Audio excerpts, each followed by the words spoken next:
People deluded. Now, Sol Campbell, if you're an Arsenal fan, even if you're a Spurs fan, you know who Sol Campbell is. You either love him or you loathe him. In fact, even if you don't support either of the clubs, you either hold him in high esteem or he rubs you up the wrong way.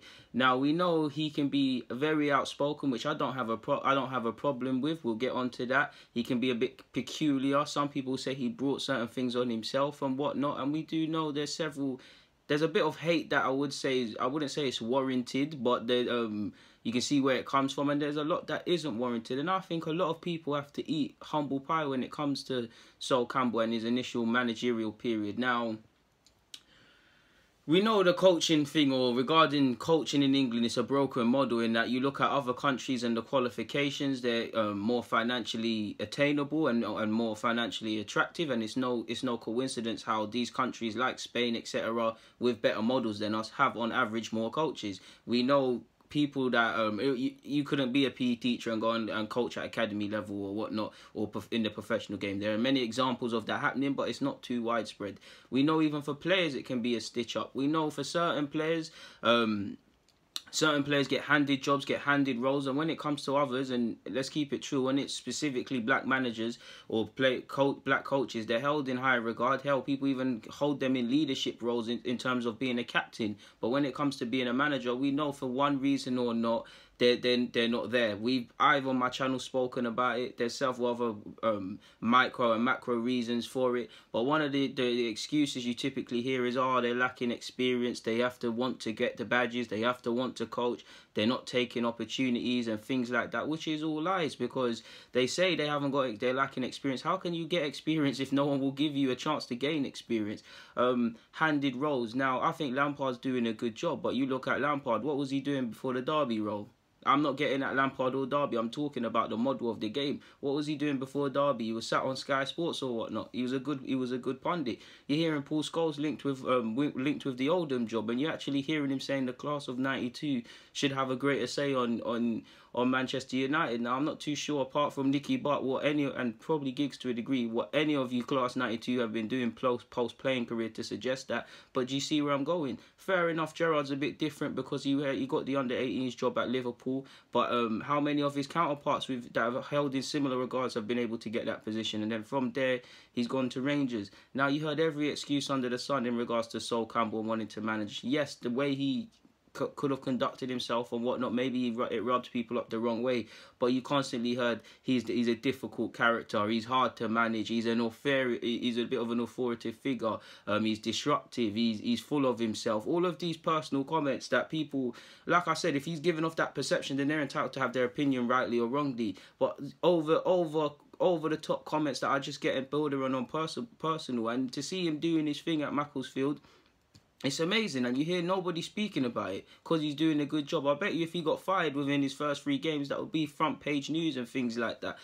Why I want Sol Campbell to do well, for obvious reasons. He's a black manager. There's not too many of them. He's a black coach. I want him to go as far as he can. Not just him, just about any black manager in the game, because there's not too many of us. You look at the playing levels of black players, for whether you support Arsenal or any club, you can name past, present, and players that are earmarked for the future within your clubs, and then it gradually deteriorates as you move from on the field. It gradually deteriorates. I don't see too many black physios, black coaches, and things like that behind the scenes. You see Terry O'Connor and things like that, and there are obviously ones, but you don't see the physios, you don't see the doctors. You go beyond the match day staff. You look at head of operations or scouting at all levels, or regional scouts and things like that.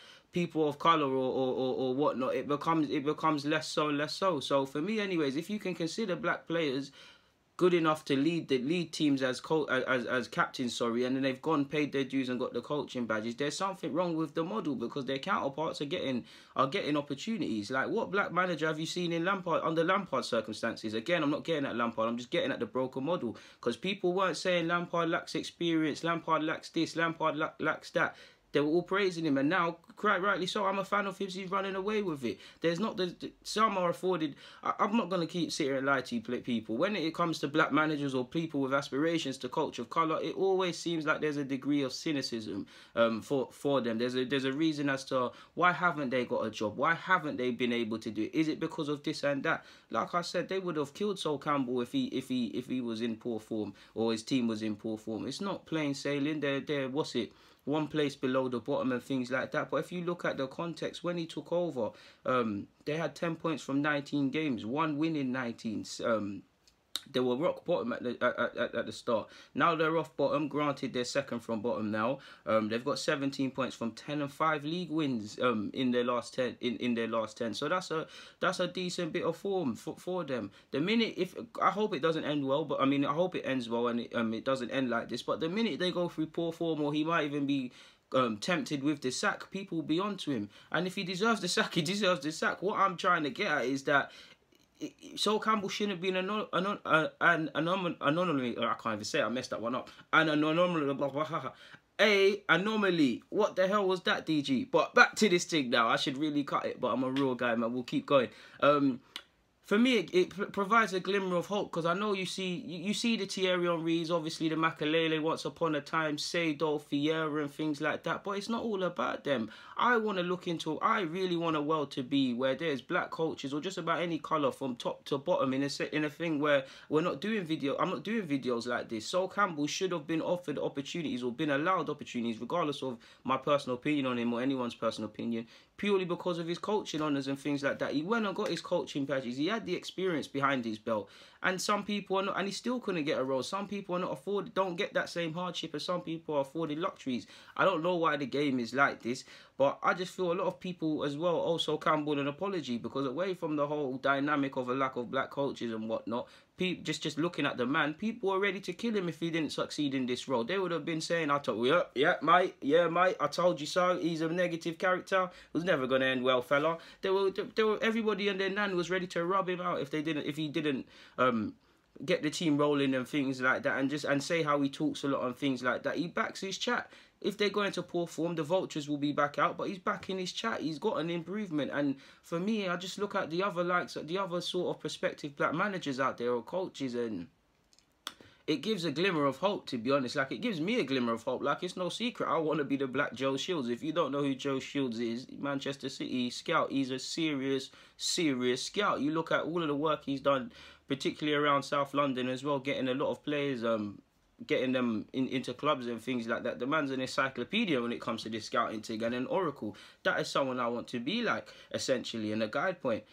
The likes of Sol Campbell give me and other people hopes that although we weren't professional footballers, so we're always arguably fighting harder now, there's hope it can be done. And ultimately, I'd like to see that, because like I said, looking at myself, I love scouting and coaching. I'd love to be able to coach at some level and scout at some level in the future. To see that to see these sort of figures on TV or on the websites, or have talks, these things are important, people. People can sit there until they're blue in the face and say they don't see colour, they don't this. That's actually a dangerous rhetoric to have, actually, personally, because whether someone's got more or less pigment than me doesn't make me any more or any less than a person. What makes me better or worse than a person is the morals, what I stand for, and how I conduct myself as a human. But to say you don't see colour is almost you don't see a black man. You don't see me. I get the whole I don't see colour talk, but I can't speak for everyone. But I'm proud of my heritage. I'm proud of my West Indian heritage. I'm proud of everything that makes me a young black British man of Caribbean descent. And if you say you don't see colour, you're not seeing me, and you're not seeing my personal experiences. Because although it comes as a shock to some people, and a big reason as to why I talk about things like this is because way before I loved football, way before you judge me on being deluded and all of these sort of things, I'm a black man. Like, I'm a black man. I see these things. So yeah, man, people would have rubbed out Sol Campbell if he didn't do well, man. And I want this guy to go as far as he can, to be honest. I've spoken about this as well, but the next step is actually for people in positions like Sol Campbell I'm not getting at him to become outspoken, because I have to bring up this example. I've been at talks where you've had the anomaly in that, I've said it first time this time, you've had the anomaly in that there's been a black manager or whatnot in a certain position, and again with the same dynamics, and actual FA chairmen that are not of the same skin colour than them, but share their passion and want to change things and stuff just because they're downright good humans. They're trying to get people to speak, obviously, they and share their experiences as how they can move forward and things like that. These people in these positions are not coming forward for fear of losing their current jobs. Now, I get it, but if you're doing that, changes are not going to happen. I dream of a world, people, not just football. In fact, we'll keep it football for a sec.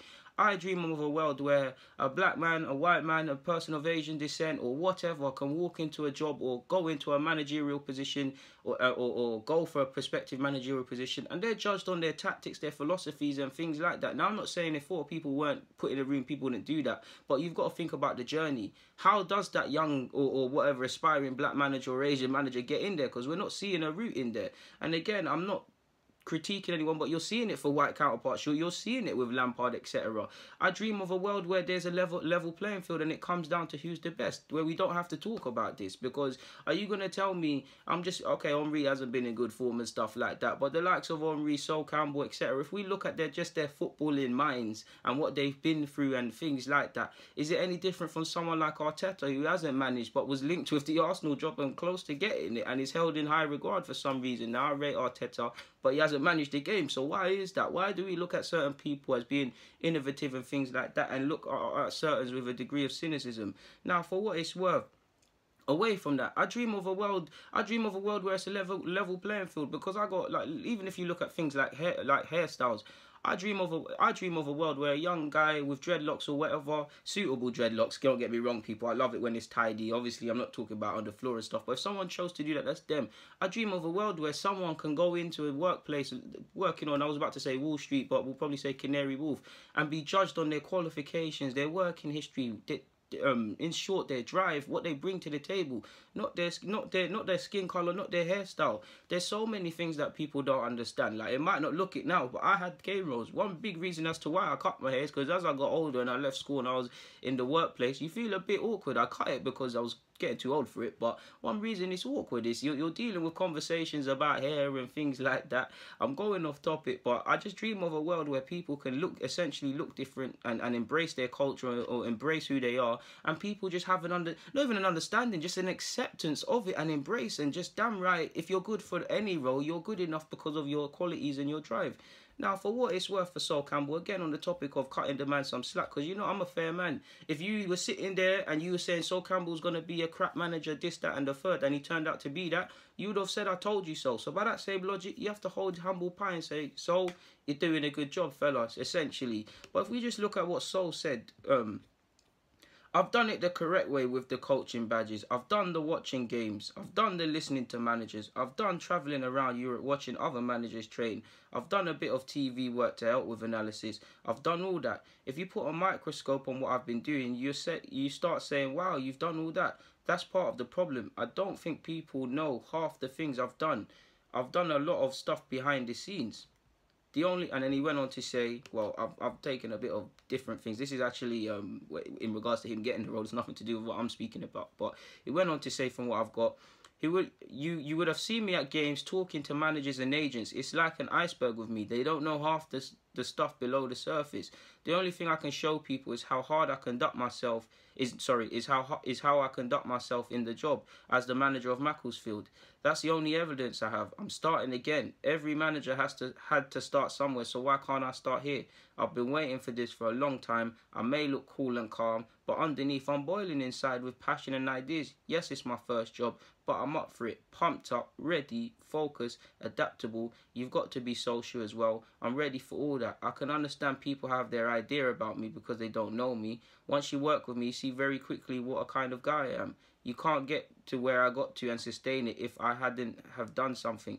You have to be solid and proper. I know what I'm doing. And to be honest with you people, I'm not gonna lie. Sol Campbell is very peculiar in how he speaks and things like that, and it might encourage stuff. But you look at many examples. It's like you're not. I wouldn't say be full of yourself, but you're not allowed that healthy arrogance or confidence when you're a certain shade. I must be trill with you lot, because people call Sol Campbell arrogant and things like that, and maybe to a degree he is, or you might be right in that. That's not for me to comment, but I really, it's certain undertones, especially when it comes to black managers or black players. It's like they're not, I wouldn't even say cocky, they're not allowed to believe in themselves or have a healthy influence. Like, if I look at myself, nobody really believed in me and stuff like that. Even if we just look at this deluded thing as an example, do you know how many comments I've seen under my comments, especially when I was starting? Crap, shit, fucking piss, this, that, don't be on this, this is crap, why are you speaking about this, you're rubbish, you never get anywhere.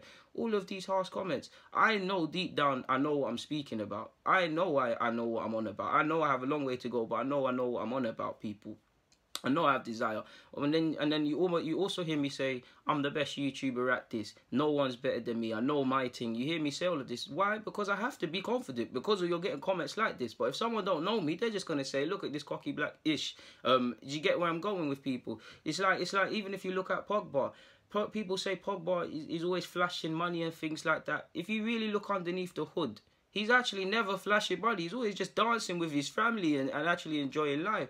But it's just the sake of being humble. Why do you think you constantly, and it's not a critique at Kante, he can live his own life. Why do you think you see Kante praise the high heavens away from football? And possibly you don't see as much of a highlight as to how he's actually been kind of in poor form playing out of position. If that was Pogba, it'd be all over the articles. Why do you think you'd see that? You always say articles how, Kante's driving his Mini, Kante spent time with the Imam after the mosque and things like that. Kante hasn't spent a penny. Kante still does this. Kante was still jogging to work. Why? Because these are not bad things. In fact, I like it from Kante. That's how Kante chooses to live his life. But Kante is how a black man is meant to be seen. I'm going to keep it true. That's how a black man is meant to be seen in all walks. Humble and silent, despite the fact that you earned your money. And when other people are arrogant, it's seen as being maverick. When other people are acting a fool and acting wild, it's seen as being maverick and trailblazing behaviour. We're not avoided them same luxuries, people. In short, I think Sol Campbell's doing a good job. We do know the vultures are going to come out if and when he goes through poor form or possibly loses his job, such as the cycle of football. Hope he goes all the way. Hope he keeps them in the league and things like that. Probably promotion's a myth this year, so if he's still there, I'd like to see him get them promoted and then go on to bigger and better things. Because as a man who loves football, I can name several black players, and you could too. When it gets to managers, it starts declining. I could probably count on one hand. In fact, let me try. Darren Moore, Chris Hughton, Sol Campbell. You see what I'm saying, people? Vieira, Thierry. He ain't managing anymore, but Frank Rijkaard, at least to my knowledge. Seedorf, so that's 7, and Seedorf ain't managing as far as I know, so that's 7. Is that really acceptable in football, where you've seen however many people of colour give something to the game? And then if you was to ask me to name physios, I'm here shuffling. You ask me to name black scouts, I can't. That's one thing that hurts me. I can name so many people and scouts that I learned from and things like that, and I take things off, but I can't name a black scout that could be a guide point and stuff. That's why, to a degree, I want to do my bit, whether it's in this YouTube stuff, whether it's in my personal life, my working life, away from all of this, whether I do get to grant my dreams of coaching at academy level at some capacity or scouting. I want to be that guide point. I want the future self or the future DG to look at it myself, to look at me possibly, and okay, I want them to be better than me first and foremost. I want them to break other more doors, but I want them to see, all right, cool, he can do it. Let me get encouragement, because I don't see that, and it depresses me, people. Because as much as I do, I refuse to give up. I'll fight until I'm on my deathbed to make my dreams happen. But I look to the left, I look to the right, and I could be corrected. I'd love for someone to show me, but I can't see it. I can't see it. Now, I'll need to be the first, but I can't see it, people. And that is demotivating, because when you look around certain things and you don't see it, you think, is it really a pipe dream? I don't know, people. But in short, I've gone left and right, but I'd like to see Sol Campbell do his thing, man, and I'd like to see more managers do their thing, man, to be fair with you. Like I said, I just dream of a world where I don't have to make videos or have conversations like this, because of course, because of the sheer amount of playing staff and coaching staff on a world scale, they won't correlate. But I just dream of a world where the talent pool, or the talent pool in football in terms of the playing staff, is reflected within the coaching staff. Because again, you look at leaders. You look at several leaders. All right, cool. Roy Keane his managerial career didn't work out in the best way, but he was a captain. He was seen as a leader. Because of that, you see the natural progression into coaching positions. How many black captains have you seen, or people in charge of being a captain? He was even on the other show. Look, it was even on that show with Ian Wright. You've seen how much people of black descent captain big clubs and countries, but they're not seen as leaders. Do you see what I'm saying? But it is what it is, man, and I just feel no one else is going to speak about these things, so I am. In fact, even on the topic of Paul Scholes, he's linked with the Oldham job as well. So what has he done to get that Oldham job? Now, again, I'm not critiquing him. I'm critiquing the system, because nobody's going to ask that. People are getting getting jobs that they're really underqualified for, and it's nothing to do with them. It's all contacts. That's all fair, but then you can't come and say for the likes of Sol Campbell, what's he done? Oh, he could have went for this managerial job. Oh, why is he on TV and not coaching? He doesn't want to coach anymore. You see all of these lazy excuses. It is what it is at this point. So I'm gonna get out of your lot's hair, man. People deluded. I mean, I really should cut this and do this again after that whole anomaly stuff. But if anything more, it's a bit of humour for a serious topic, man. But on that note, I'm gonna get out of your hair, man. I'm actually meant to actually do the Q&A at this moment in time, and I've been waffling for 20 minutes, so I'm gonna get out of your hair. People, DG, stay safe and them things.